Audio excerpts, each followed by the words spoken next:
त्रेता युग में अवतारी सत्ता का अवतरण भगवान राम के रूप में हुआ था।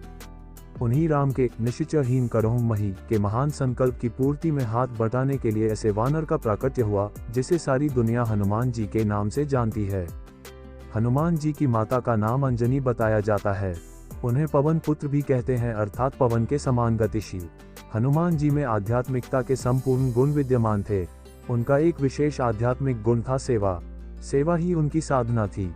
प्रारंभ में वह वानरों के राजा सुग्रीव के दरबार में सेवा कार्य करते थे।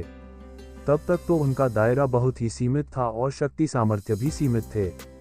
परंतु जब उन्होंने भगवान राम के प्रति अपने को समर्पित कर दिया और जामवंत ने उन्हें झकझोरा और कहा कि राम काज लिगी तब अवतारा, तब से भगवान राम का कार्य करने के लिए सुनती भयो पर्वताकार हो गए, अर्थात उनका मनोबल बहुत ऊंचा हो गया और वह असंभव लगने वाले कार्यों को संभव कर दिखाने में सफल हुए।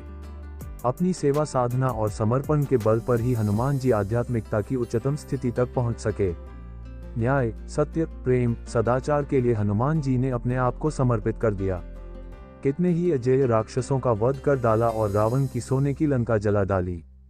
सीता जी की खोज कर ली और अपनी अनवरत सेवा समर्पण के बल पर राम के दरबार अर्थात राम पंचायतन में अपना स्थान भी बना लिया। सच्चे उपासक के रूप में हनुमान जी ने परम प्रकाश का निरंतर ध्यान करते हुए उसे अपने रोम रोम में संव्याप्त करके सूर्य के समान अपने को तेजस्वी बना लिया था। हनुमान जी के जीवन में विवेकशीलता देखते ही बनती है। सीता जी का पता लगाने के लिए जाते हुए समुद्र छलांगते समय जब सुरसा से भेंट होती है, तब पहले तो उसकी शक्ति की थाह लेने के लिए स्वयं ही उसके मुंह से अधिक बड़ा आकार बनाते हैं, किंतु जब उन्हें याद आता है कि मैं रामकाज के लिए अर्थात श्रेष्ठ प्रयोजन के लिए जा रहा हूं, यहाँ पर मेरा बल एवं सिद्धि का प्रदर्शन बुद्धिसंगत न होगा, तब अति लघु रूप धरे हनुमंता छोटा आकार बनाकर उसके मुंह में प्रवेश करके कान के बाहर निकलकर अपने गंतव्य की ओर प्रस्थान करते हैं। हनुमान जी के व्यक्तित्व में निरहंकारिता कूट कूट कर भरी है। उनके जीवन में अहंकार कभी भी देखने को नहीं मिलता। सीता जी की खोज के लिए समुद्र लांघने की चर्चा चल रही है। सभी वानर बीच अपने अपने बल का बखान कर रहे हैं, किंतु उनमें सर्वाधिक शक्तिशाली होते हुए भी वह चुपचाप बैठे रहते हैं और जामवंत के कहने पर ही अपनी स्वीकृति देते हैं। एक सुयोग्य दूत के रूप में हनुमान की भूमिका द्रष्टव्य है।